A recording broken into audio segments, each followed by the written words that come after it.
आप सभी साधकों का स्वागत है। मैं अरविंद सक्सेना बोल रहा हूँ। साधना जगत के रहस्यों तथा तथ्यों को जानने के लिए इस चैनल के प्रत्येक वीडियो को देखें और उसमें दी गई प्रत्येक प्लेलिस्ट को भी देखें। अभी एक ये वीडियो जो है, इसका जो टाइटल है, ये घर में साधना करें या तीर्थों मंदिरों में साधना करें, आसुरी शक्तियाँ पाप दोष भटकाओ। ये इसका जो ये वीडियो एक बहुत ही इम्पोर्टेंट वीडियो है ये, और इसमें बहुत ही ऐसी सूक्ष्म जानकारियाँ आपको मैं देने का प्रयास करूँगा और उनको आप इंटरलिंक करने का भी प्रयास करूँगा। लेकिन इसको देखने के बाद में स्वयं में भी चिंतन मनन अवश्य करें और तथ्य को जानने की और थोड़ा गहराई में जाने का प्रयास भी करें, क्योंकि ये बहुत ही वैसा विषय है जो इसमें कि कोई भी साधक या कोई भी व्यक्ति इससे अछूता नहीं है। तो इसमें ये मतलब इसमें जो जानकारियाँ आपको मैं वीडियो में दूंगा, ये बहुत ही वैसी विशेष जानकारियाँ हैं, बहुमूल्य जानकारियाँ हैं, जिनको कि अगर साधकों को मालूम रहे तो थोड़ा सा वो बहुत बहुत सारी ऐसी गलतियाँ होंगी जिससे वो बच सकते हैं। वो ध्यान रखें कि इस चैनल में मैं जो वीडियो बना रहा हूँ वो गृहस्थ साधकों के लिए एक तो बना रहा हूँ, और जो कि घर में रहते हैं, अपनी साधनाएं करते हैं, अपना व्यापार करते हैं और भी जो भी काम करते हैं वो उनको दृष्टि में रखते हुए बनाता हूँ मैं। तो उसी दृष्टि से देखने का प्रयास करें। और बाकी कोई भी वीडियो जिसमें भी मैंने जो भी बताता हूँ उसमें मैंने एक बात ज़रूर इस पे मैं जोर देता हूँ कि समय का ज़रूर ध्यान रखें। बिना समय को ध्यान रखे पूरी बात समझ में भी नहीं आएगी, क्योंकि समय किस प्रकार का है उसके लिए मेरे जो वीडियो बने हुए हैं 227 नंबर का कली बाधा असुर असुर वाली प्लेस देखिएगा, 195 नंबर का वीडियो देखिएगा राक्षसों द्वारा भक्षण, पुण्य स्वभाव को भक्षण करते हैं ये, और किसी के स्वभाव को बदल भी पूरा पूरा देते हैं राक्षस लोग। ये जब आप देखेंगे समझ में बात आएगी। और 257 नंबर का गलत मंत्र के खतरे, और 236 नंबर का सहसा विश्वास किसी व्यक्ति पे या किसी इन्फॉर्मेशन पे नहीं करना चाहिए, नहीं तो अनिष्ट का प्रवेश होता है। 223 नंबर का अनिष्ट और अशुभ का प्रवेश किन कारणों से होता है, ये मैंने उसमें जानकारी दी है। और ये सब वीडियोज़ के साथ में एक दो वीडियो और देखिएगा अपूर्ण गुरु के बारे में, और ये 306 308 अपूर्ण गुरु कौन होते हैं और उनके पास जाने से कितने खतरे होते हैं। और इसी में ही आपको जब देखेंगे तो समझ में आएगा पूर्ण गुरु कौन होते हैं। मैं यहाँ पे पूरी चर्चा नहीं कर रहा क्योंकि ये वीडियो बहुत लंबा भी हो जाएगा। और 327 नंबर का पूर्ण से मार्गदर्शन कि मोटिवेशन है, कोई गाइड है, कोई स्पिरिचुअल एडवाइज़र है, इस तरीके की जो बातें होती हैं वहाँ पे जाएं, या हम सीधे सीधे देवी देवताओं के पास उनकी साधना करें, उनसे मार्गदर्शन लें। ये उसका विषय है 327 नंबर का। ये वीडियो देखें, इधर ने आकर समझ में आज बात आ रही है। ये सारे वीडियोज़ के साथ में ये जो आपके और वीडियो भी जो है ये प्लेलिस्ट में खतरे, डेंजर्स और ट्रैप्स में पड़े हुए हैं, देखें उसमें, क्योंकि बहुत सारे खतरे और होते हैं जीवन में और जो कि मालूम नहीं होते, जो कि ये सारे के सारे जो खतरे हैं जो मैं इनमें जो जिनकी जिनकी मैंने चर्चा करी है अदृश्य शक्तियों के द्वारा भी है। तो अदृश्य शक्तियों से कौन पार पा पाएगा? जब तक उनसे निपटना तो आसान है भी नहीं, जब तक कोई साधना का बहुत बड़ा बल ना हो तब तक इनसे निपटा भी नहीं जा सकता है।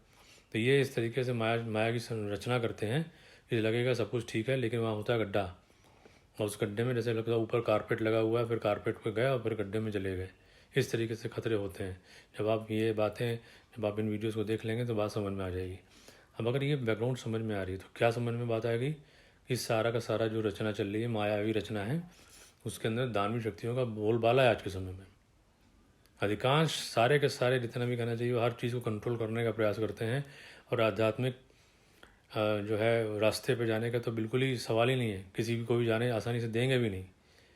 और इस तरीके को रास्ते पे कोई जाने का प्रयास करेगा तो उसको भी तरह तरीके की परेशानी पैदा कर देंगे, भ्रम पैदा करेंगे, गलत दिशा में उसको ले जाएंगे। इस तरीके से कार्य करते हैं। वास्तव में इनका जो लक्ष्य होता है राक्षसी शक्तियों का, दानवी शक्तियों का, कि मनुष्य जीवन को नष्ट कर देना, उसकी सारी संभावना नष्ट कर देना। जीवन बिल्कुल जैसे कहते हैं बिल्कुल एक खिलौने की तरह से खेलती हैं, और बस किसी तरीके से जीवन बिता लो, और ये वो मानव शरीर को भी, मानव जीवन को भी पूरा पूरा अपने कब्जे में ले गए, अपने अपनी जो भी उनकी इच्छाएं इत्यादि हो जो भी, उसको पूरा करने का भी प्रयास करते हैं। ये अगर बैकग्राउंड पता है तब तो बात, ये वीडियो भी समझ में आता जाएगी, और जो अन्य वीडियो आप जो भी देखेंगे इस चैनल में बात समझ में आ जाएगी। बैकग्राउंड अगर पता ही नहीं है, केवल केवल ऊपर ऊपर सतह से बात कर ली जाएगी तो बात जो है गहराई से समझ में नहीं आएगी और उसमें गलती भी हो जाएगी। तो मैं बता रहा हूँ कि घर में साधना करें या तीर्थों में, मंदिरों में, इसको ध्यान से समझेगी। मैं ये एज्यूम कर रहा हूँ कि जो जो साधक जो देख रहे हैं उनका अपना जो घर है जहाँ भी वो रह रहे हैं, वहाँ उन्होंने कुछ ना कुछ साधना स्थली बना रखी है अपनी। इसके बारे में एक वीडियो मेरा बना हुआ है 312 नंबर का, घर की ऊर्जा का संतुलन, देवी देवताओं के चित्र, मंत्र, यंत्र, शास्त्र, पौधे। उसमें मैंने सारी चीज़ों को इंटीग्रेट करने का प्रयास किया है कि सारी चीज़ें, मंत्र हो, चित्र हो, यंत्र हो, शास्त्र हो, पौधे हो, वहाँ कौन सी चीज़ें घर में होनी चाहिए, वो बातें मैंने उसमें बताई हैं। तो मैं अज्यूम करता हूँ कि अगर वो बात पूरी तौर पे कोई भी किसी के साधक के घर में यदि है तो बहुत ही बड़ी बात हो जाएगी, बहुत भाग्यशाली साधक होगा, इतनी सारी चीज़ें उसके सब एक साथ इंटीग्रेटेड घर में होंगी तो। लेकिन मैं मानता हूँ कि ये सब चीज़ें तो नहीं है किसी के पास में भी, लेकिन इतना है कि घर में एक स्थान है पूजा का बना हुआ है। अब वहाँ इतनी स्थान है कि वहाँ बैठ के पूजा पाठ करता है। ये स्थिति यदि है तो फिर मैं उसके आगे की बात चर्चा कर रहा हूँ। यानी इस स्थिति में उसके पास घर में पूजा का स्थान है, साधना का स्थान है, और साथ में वो गृहस्थ जीवन बिता रहा है अपना। इस केस को लेके मैं जो हूँ बात बता रहा हूँ कि अब उसको घर में साधना करनी चाहिए या तीर्थ में, मंदिरों में क्या करनी चाहिए। तो मैं आपको बता दूँ कि ये चीज़ जो है, घर जो होता है, घर है, परिवार है, जो भी आपके पास, जो भी आपको जीवन में मिला है, जो भी सुख सुविधाएं मिली हैं, जो भी मिला है, पदार्थ मिले हैं, जो भी चीज़ें मिली हैं, ये सब आपके अपने जो अच्छे कर्म हैं, पूर्व जन्मों के कर्म हैं, और बुरे कर्म हैं, उनका जो करने परिणाम है उसके अनुसार में सारी चीज़ें मिलती हैं। इस बात को ध्यान रखना चाहिए। जो भी हमारा घर भी मिला है हमको, वो दिव्य माँ ने हमको दिया है, और वो उसी हिसाब से हमको जीवन यापन करने के लिए दिया है। इसलिए हमको जो है उसकी वैल्यू समझनी चाहिए। परिवार है जो, वो भी हमको दिया है, वो भी हमारे, उसको भी हमको वैल्यू समझनी चाहिए। जो भी कुछ हमको छोटी मोटी चीज़ जो भी दी हुई हो, बड़ी दी हो, सबकी हमको वैल्यू समझनी चाहिए। यानी कि रिग्रेट की स्थिति में नहीं रहना चाहिए कि हमको ये चीज़ जो मिल गई उसके बारे में सोच ही नहीं रहे हैं, और जो नहीं मिला उसके बारे में सोच रहे हैं ये मिल जाता तो ठीक रहता। ऐसा नहीं, मतलब थोड़ा बहुत संतुष्टि का भाव जरूर रखना चाहिए। इस साधनात्मक जीवन की पहली सीढ़ी होती है। यानी कि जो भी कुछ आपको मिला है उसका सम्मान करें कम से कम, और अगर उसका सम्मान नहीं है तो फिर कुछ भी नहीं मिलने वाला।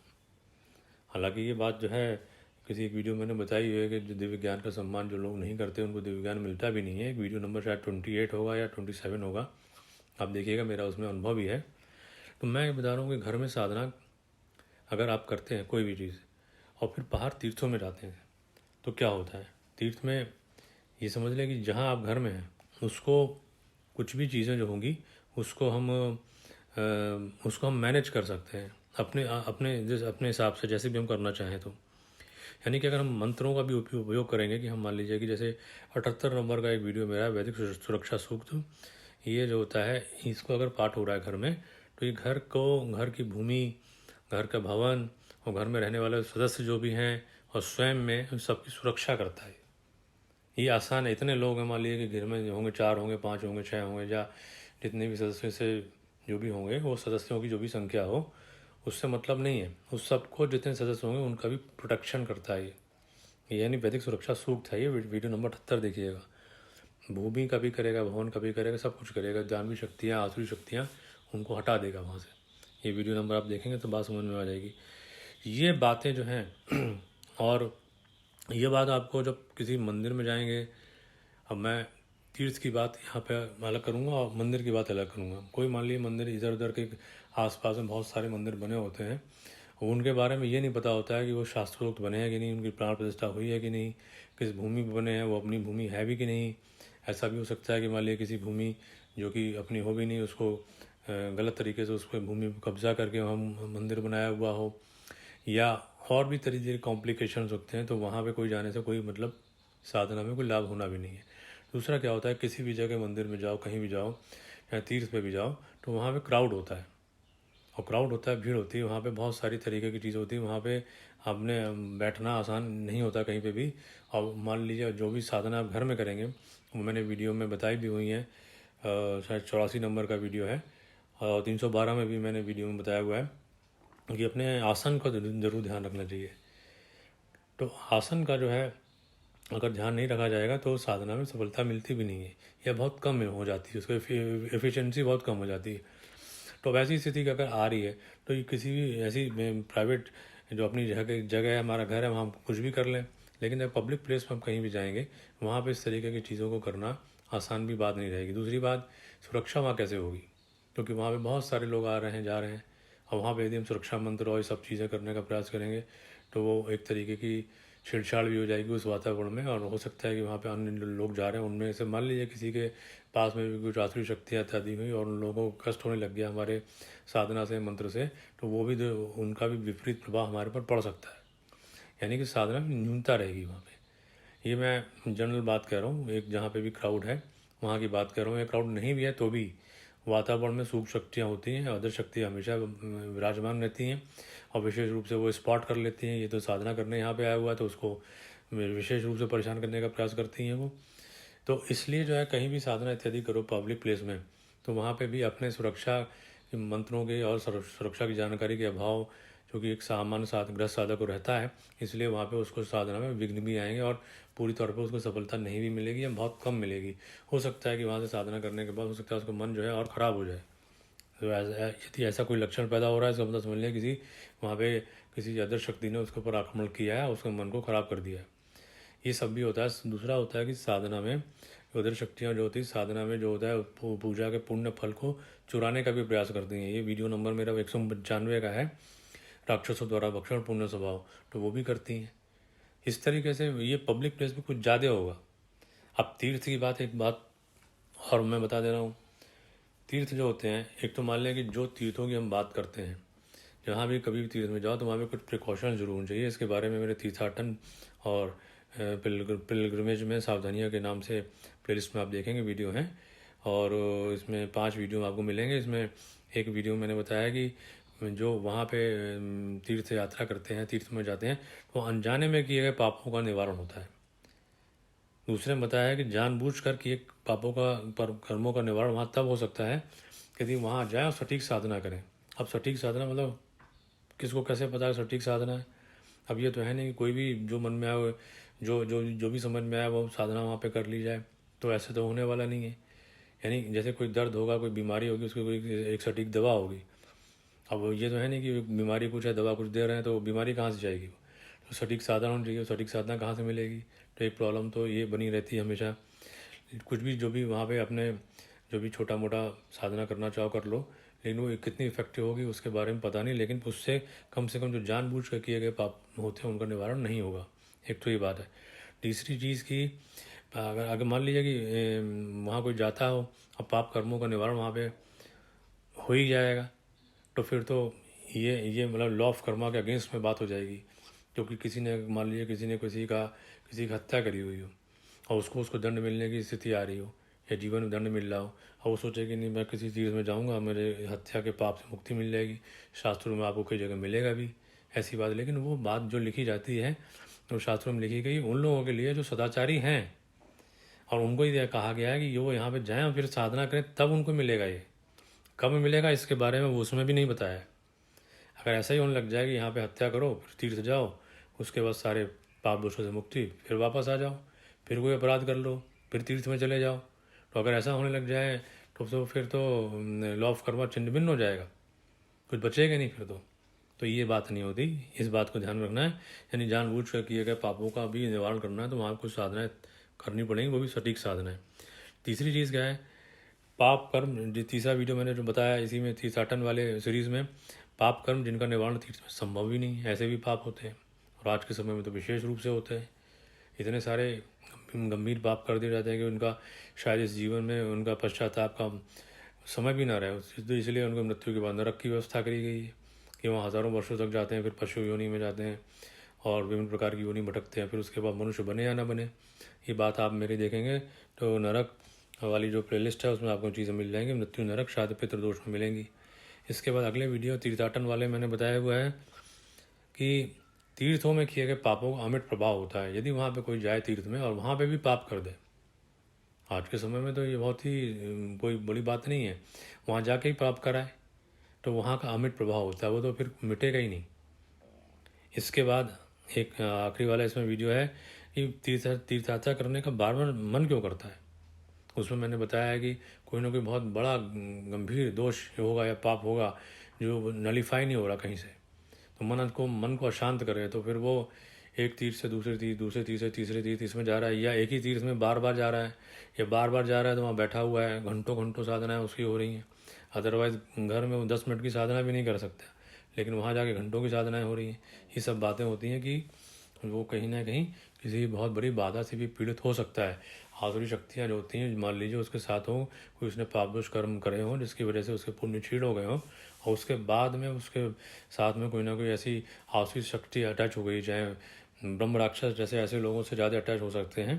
ब्रह्म राक्षस वाला वीडियो देखेंगे 291, इस तरीके से, या इस तरीके की अन्य योनियाँ भी हो सकती हैं अटैच। वो उसको प्रेरित कर रही हैं कि तुम धर्म भी करो अधर्म भी करो, तुम चलो वहाँ पे हमारी मुक्ति ही पहले करो। तो वो उसके साथ चली जाएंगी और वहाँ पे जो उसको साधना उनको चाहिए होगी वो कराएंगी, उसे जितने घंटों कराना चाहेंगे वो कराएंगी, और उसके बाद उसका सारा पुण्य अपने पास रखने का प्रयास करेंगी, चोरी करने का प्रयास करेंगी, और जिससे कि उनकी मुक्ति हो जाए। एक मैंने वीडियो बनाया भी हुआ इस बात पे कि 324 नंबर का पूजा तीर्थ स्वयं कर रहे हैं या कोई और कर रहा है, अदृश्य शक्तियाँ। ये वीडियो आप देखेंगे तो इससे बात समझ में क्या आ रही है? इससे बात समझ में आ रही है कि तीर्थ यात्रा या करना या मंदिरों में जाना, ये बात जो मन में यदि बार बार आ रही है तो किसी किसी आसुरी शक्ति का प्रभाव भी हो सकता है।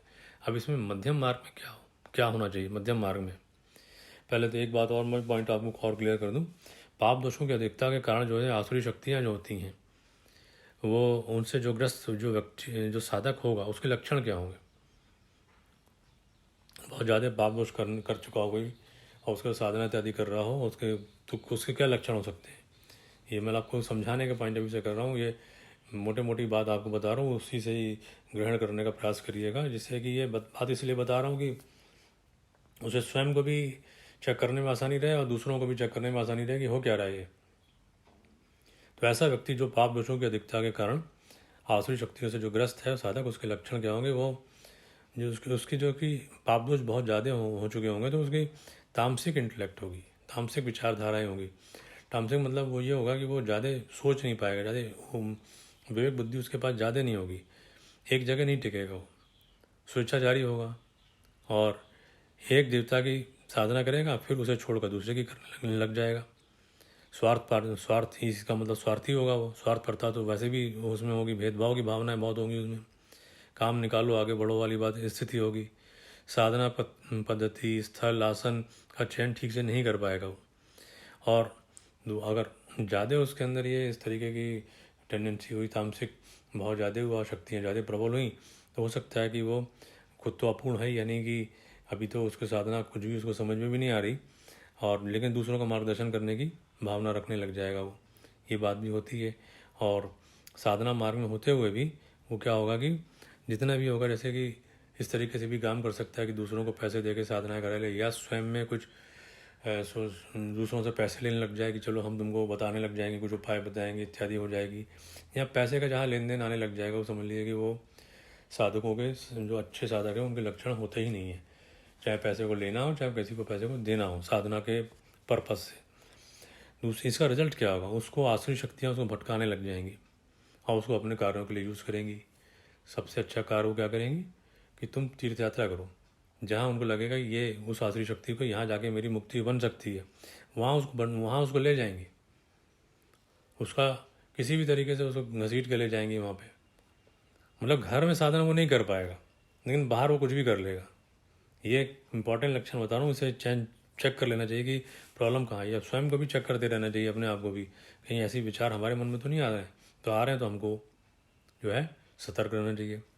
अब मैं आपको एक चीज़ और बता रहा हूँ इसमें कि जो भी है घर में, मैंने अभी बात बताई, ये सबसे ज़्यादा सेफ जगह है साधना के लिए, बजाय कि किसी भी घर के बाहर किसी भी मंदिर में जाओ या तीर्थ यात्रा में जाओ। तीर्थ यात्रा अगर करनी है किसी सच्चे साधक को, और वो बहुत ही ऊंचाई पे है यानी एडवांस स्टेज में, तो ही वहाँ जाके वो सही से बैठ के साधना का चयन करे, इस स्थली का चयन करेगा, साधना का चयन करेगा, पूरा अपना जो है आवरण पूजा करेगा, अपनी पूरी सुरक्षा करेगा, तब वो जाके वहाँ पे करेगा। ऐसा नहीं है कि रैंडमली कोई चला जाए, कोई वो जो ऐसी जगह नहीं होती जहाँ पे जाना होता है। अगर तीर्थाटन सही जगह सही तीर्थों में हो रहा है, दूसरा तीर्थाटन पर्यटन में अंतर होता है। तीर्थ स्थलियों में जाएगा तो अपने अपने नियम अपने पालन भी करेगा, अपने आचार व्यवहार में भी करेगा, ये सब भी करेगा। वहाँ पर्यटन नहीं करने लग जाएगा, वहाँ घूमने फिरने गया है। ये सब बातें आप जब तीर्थाटन पर जो पिलग्रिमेज में सावधानी वाले भी आप जब मेरे वीडियो देखेंगे बात और समझ में बात आ जाएगी।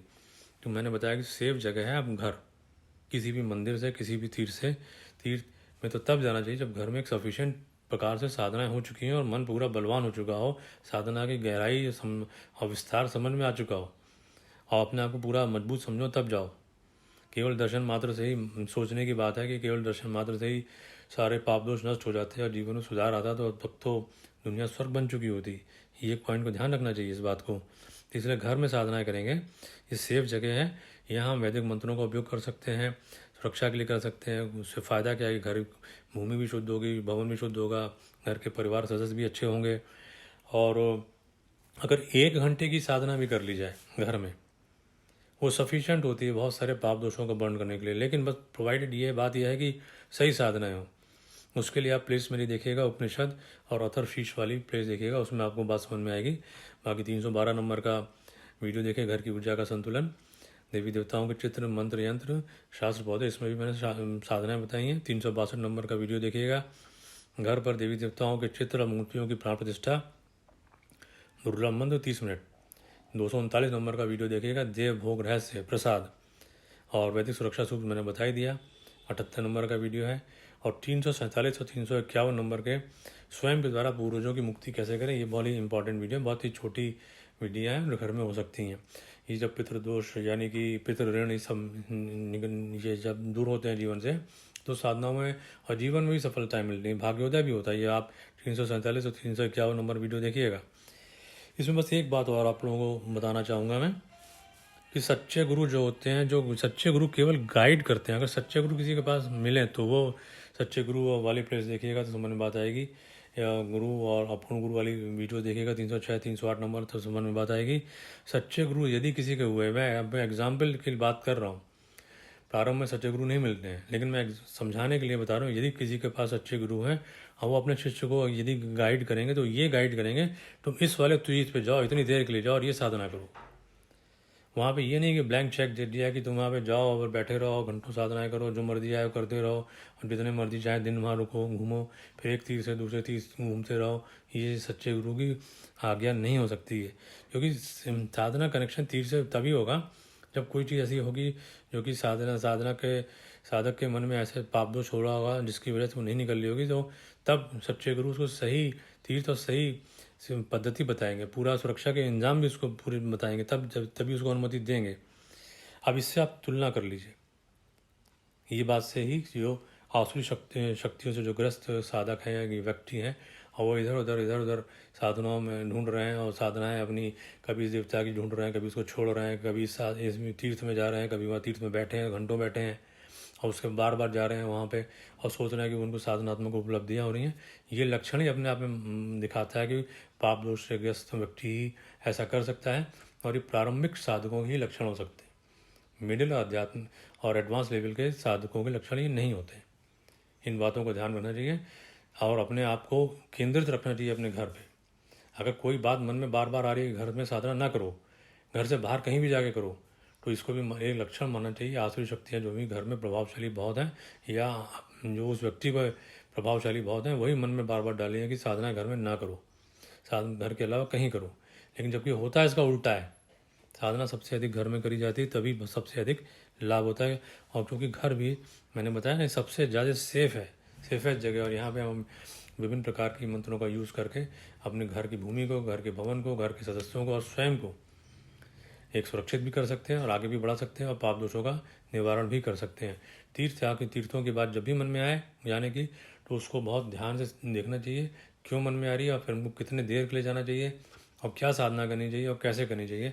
इसके लिए आप तीर्थाटन पिलग्रिमेज में सावधानियाँ इस वाले आप फिर इसमें वीडियो पढ़े हो उनको आप देखने का प्रयास करिएगा। तो आशा करता हूँ कि आप सब लोगों को जानकारी अच्छी लगी होगी। इस वीडियो को देखने के लिए आप सभी का धन्यवाद।